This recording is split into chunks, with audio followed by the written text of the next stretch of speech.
Sesaat, sebuah pikiran yang tiba-tiba dan aneh muncul di benak Claire. Tuan Wade yang disebutkan Doris, apakah dia benar-benar suaminya, Charlie Wade? Ketika dia memikirkannya lagi, dia merasa itu terlalu tidak masuk akal. Bagaimana mungkin? Charlie adalah seorang yatim piatu yang tumbuh di panti asuhan. Namun, siapa lagi di dunia ini yang akan memperlakukannya dengan sangat baik selain Charlie? $30 juta adalah harapan yang berlebihan, tetapi mereka memberinya 60 juta. Dia tidak dapat menahan diri untuk bertanya dengan rasa ingin tahu, Nona Yang, bolehkah saya tahu apakah ketua Anda adalah Charlie Wade? Jantung Doris berdebar kencang. Bosnya telah menuntutnya untuk merahasiakan identitasnya, hanya untuk mengungkapkan nama belakangnya kepada publik. Dia akan disalahkan jika istrinya menebaknya. Dia menjabat tangannya dengan panik dan berkata, Nona Wilson, saya harap Anda bisa melupakannya. Ketua kami adalah keturunan dari keluarga terkemuka di Eastcliff. Identitasnya sangat rahasia dan saya tidak berhak untuk mengungkapkannya. Claire mengangguk dengan lembut. Dia menenangkan dirinya saat mendengar tentang keturunan di Eastcliff. Charlie adalah seorang yatim piatu, dia jelas bukan keturunan dari keluarga terkemuka. Memang, dia terlalu memikirkannya. Claire masih merasa sedikit pusing dan bingung saat keluar dari kantor Doris. Dia memegang kontrak senilai $60 juta antara Wilson Group dan Emgrand Group di tangannya. Semuanya terungkap seperti mimpi. Begitu dia melihat Charlie di pintu masuk, dia bergegas menghampirinya dengan gembira dan berkata, Charlie, aku berhasil. Aku berhasil. Charlie menyeringai dalam hatinya dan berpikir, suamimu adalah pemilik Emgrand Group, tentu saja kamu akan mendapatkan kesepakatan itu. Namun, dia berpura-pura terkejut dan berkata, wow, kamu berhasil mencapai kesepakatan untuk proyek yang sulit seperti itu? Sayang, kamu sangat luar biasa. Tidak juga, bukan karena aku pandai melakukannya, tetapi sepertinya mereka telah memberikan proyek itu kepadaku secara gratis. Hah? Charlie memasang ekspresi bingung. Mengapa kamu berkata begitu? Claire takut Charlie akan cemburu jika dia memberitahu tentang niat ketua, jadi dia dengan cepat mengalihkan perhatiannya dan berkata, ceritanya panjang. Ayo kembali ke kantor sekarang dan sampaikan kabar baik ini kepada semua orang. Charlie tertawa. Oke. Kali ini, si brengsek Harold harus menghormati taruhan dan berlutut di hadapanku. Claire mengangguk. Ya. Dia selalu sombong dan arogan, mari kita beri dia obatnya sendiri. Sejujurnya, Claire juga punya temperamennya sendiri. Harold dan anggota keluarga lainnya selalu memandang rendah dia dan suaminya, tetapi sekarang setelah dia mencapai kesepakatan yang mustahil, dia bermaksud menjinakkan mereka agar sedikit lebih rendah hati. 10 menit kemudian, mereka tiba di Wilson Group. Semua orang duduk di ruang konferensi, tampak aneh dan ganjil. Mereka tahu bahwa Claire telah pergi ke Emgrand Group pagi-pagi sekali, tetapi tidak ada yang percaya bahwa dia bisa datang, mereka ada di sini untuk mengolok-oloknya. Tanpa diduga, dia kembali jauh lebih awal dari yang mereka duga. Ketika Claire dan Charlie memasuki ruang konferensi, semua orang menatap mereka dengan pandangan mengejek dan sarkastis.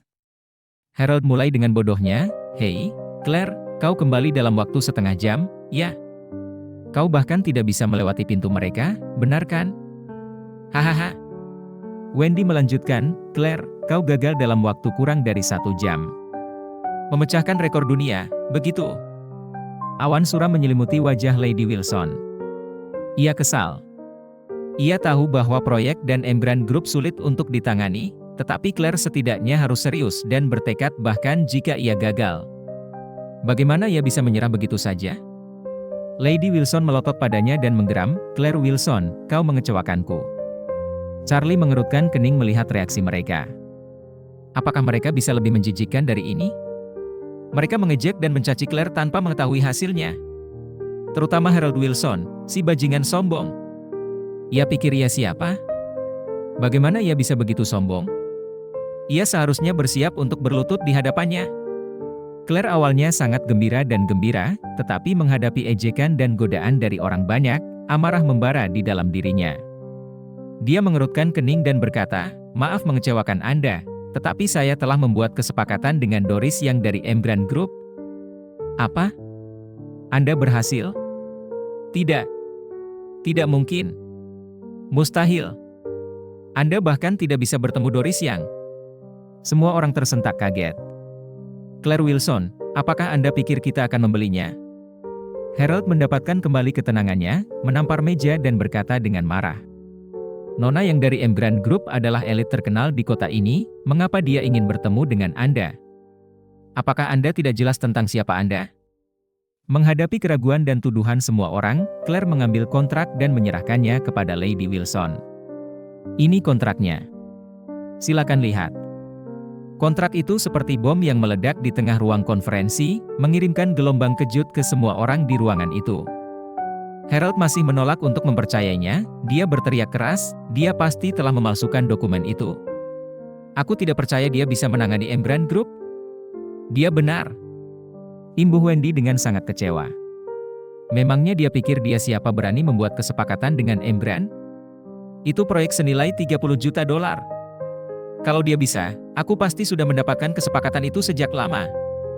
Claire mencibir. Sepupuku, kau salah. Itu bukan 30 juta dolar, tapi 60 juta. Tidak mungkin. Wendy menyeringai. Kontrak 60 juta dolar? Kau merasa lucu berbohong seperti itu, bukan? Kau pikir kita semua bodoh, bukan? Kalau kau bilang kesepakatannya 60 juta, aku bisa memberitahu semua orang bahwa aku akan mendapatkan kontrak 100 juta dolar. Harold mengerutkan bibirnya dengan jijik dan berkata, Claire, kau memperlakukan nenek dan kami seperti orang bodoh. Ia kemudian menoleh ke Lady Wilson dan berkata, Nenek, ini keterlaluan. Kau tidak bisa membiarkannya pergi begitu saja. Lady Wilson sangat marah hingga ia menggertakkan giginya dengan geram. Dia sudah merasa lemah untuk mencapai kesepakatan senilai 30 juta dolar. Tetapi Claire kembali setengah jam kemudian dengan mengatakan bahwa kontrak itu bernilai 60 juta dolar. Apakah wanita muda itu benar-benar mempermainkannya di depan begitu banyak orang? Apakah dia benar-benar berpikir bahwa, sebagai kepala keluarga, dia bisa diganggu seperti ini? Jika dia tidak menendang gadis pemberontak itu keluar dari keluarganya, bagaimana dia bisa mengendalikan keluarga di masa depan? Sambil mengerutkan kening dengan marah, Lady Wilson menampar meja dan berteriak, Claire Wilson, pergi ke Departemen SDM segera untuk melanjutkan pengunduran dirimu. Claire ternganga dengan sangat bingung. Apakah orang-orang ini sudah gila? Seberapa sulitkah untuk membuka kontrak itu dan melihatnya? Pada saat ini, seseorang berteriak tiba-tiba, sial. Akun media sosial resmi Evergrande Group baru saja merilis pernyataan. Kontrak 60 juta dolar itu nyata. Semua orang tercengang mendengar suara gemuruh yang tiba-tiba itu. Semua orang buru-buru mengeluarkan ponsel mereka dan mencari akun media sosial resmi Evergrande Group. Benar. Akun resmi Evergrande Group telah mengunggah pernyataan terbaru. Gelombang kejut menyapu ruang konferensi saat pengumuman jabatan.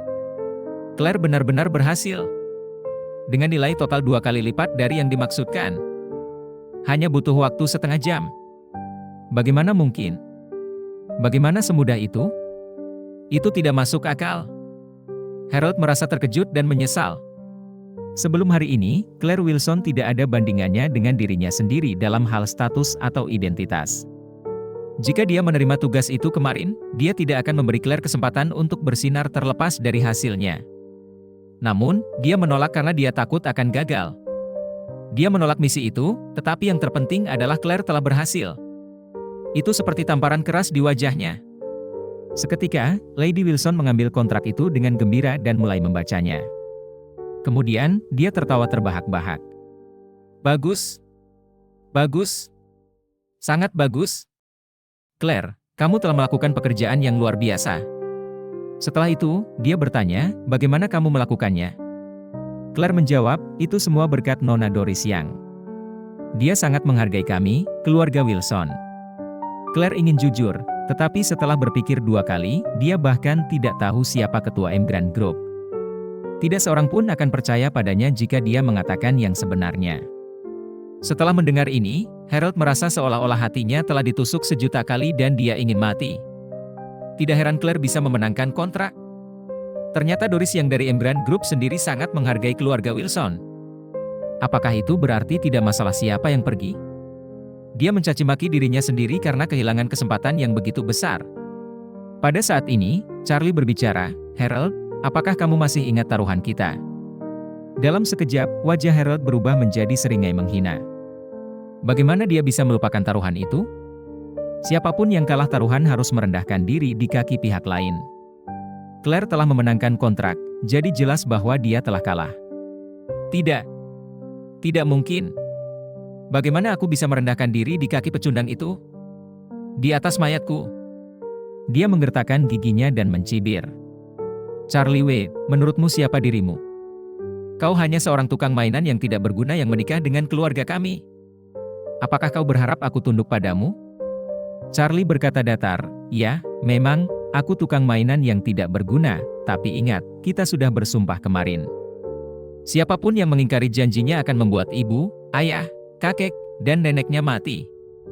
Sekali lagi, dia sengaja menekankan kata, nenek. Benar saja, lapisan hitam menutupi wajah Lady Wilson. Dia melotot ke arah Harold dan bertanya dengan dingin, bagaimana dengan itu? Apakah kau benar-benar ingin aku mati? Harold panik dan berkata, nenek, jangan tertipu oleh tipuannya. Dia hanya ingin mempermalukanku dan mencemoohmu. Charlie berkata dengan tenang, Harold, jangan coba-coba membodohi nenek sekarang. Jangan lupa bahwa kau telah bersumpah. Jika kau mengingkarinya, kau akan dikutuk. Apakah kau ingin mengutuk nenek? Nenek, kita hanya bercanda, kau tidak bisa menganggapnya serius. Lady Wilson memasang ekspresi datar di wajahnya dan berkata, kau tahu bahwa aku seorang penganut Buddha yang taat. Beraninya kau mengingkari janji setelah bersumpah demi Tuhan. Nenek? Harold benar-benar panik sekarang, karena jelas bahwa neneknya benar-benar marah. Melihat keengganan Harold dalam menepati janjinya yang melibatkan dirinya untuk menyelamatkan mukanya, Lady Wilson menampar meja dengan keras dan berteriak, apakah kamu bertekad untuk mengingkari sumpahmu sekarang? Nenek, aku. Harold tergagap ragu-ragu. Dalam benaknya, dia membuat kesimpulan cepat. Jika dia mematuhi aturan taruhan dan mengakui kekalahannya kepada Charlie, dia akan kehilangan muka. Tetapi jika dia menentang taruhan dan membuat neneknya marah, dia akan kehilangan semua yang dia miliki dalam keluarga Wilson. Dia akan kehilangan lebih dari sekadar mukanya. Tidak peduli seberapa enggaknya dia menggertakkan giginya dan bergumam, baiklah. Aku akan menepati janjiku. Charlie meliriknya dengan tenang sambil tersenyum, menunggunya datang dan berlutut di hadapannya. Harold merasa seolah-olah kakinya dipenuhi timah. Dia melangkah perlahan dan dengan susah payah saat dia bergerak menuju Charlie. Dia begitu gelisah sehingga seluruh tubuhnya menggigil, mengatupkan giginya dengan menjengkelkan. Namun, kakinya lemas dan dia berlutut di tanah. Buk! Beberapa penonton yang sibuk bahkan diam-diam mengambil ponsel mereka dan mengarahkannya ke mereka. Harold menundukkan kepalanya dan berkata dengan suara keras namun gemetar, maaf. Kemudian, dia membungkuk dan membenturkan kepalanya ke lantai. Charlie berkata, apa yang kau katakan? Aku tidak bisa mendengarmu, bicaralah lebih keras dan lebih jelas. Menahan penghinaan itu, Harold menundukkan kepalanya lagi dan berteriak, maaf. Charlie mencibir, oh, kau minta maaf. Apa yang kau minta maaf? Dalam hati Harold, dia ingin membunuh dan mencabik-cabik Charlie menjadi jutaan keping, tetapi masih ada satu penghormatan terakhir. Karena itu, dia menggigit bibirnya dan berkata, aku seharusnya tidak meragukan kemampuan Claire. Penghormatan lain ke lantai. Charlie merasakan hembusan angin musim semi mengalir deras di sekujur tubuhnya. Dia telah menyimpan dendam terhadap Harold untuk waktu yang lama. Sekarang setelah dia memiliki kesempatan untuk membuat Harold berlutut di lantai seperti anjing dan mengakui kesalahannya, dia merasa sangat segar dan bersemangat. Mata Claire membelalak karena takjub saat menyaksikan seluruh kejadian itu berlangsung, tiba-tiba merasa bahwa suaminya berbeda dari sebelumnya. Namun, dia tidak bisa benar-benar tahu apa perbedaannya. Ketika dia mengingat ekspresi percaya diri di wajah Charlie saat dia bertaruh dengan Harold kemarin, dia tidak bisa tidak bertanya-tanya apakah dia sudah tahu bahwa dia akan berhasil. Di mana dan mengapa dia tiba-tiba memiliki kepercayaan diri yang begitu kuat. Demikian kisah Charlie Wade chapter ini, nantikan chapter selanjutnya. Jangan lupa like, komen, dan subscribe untuk mengikuti cerita selanjutnya.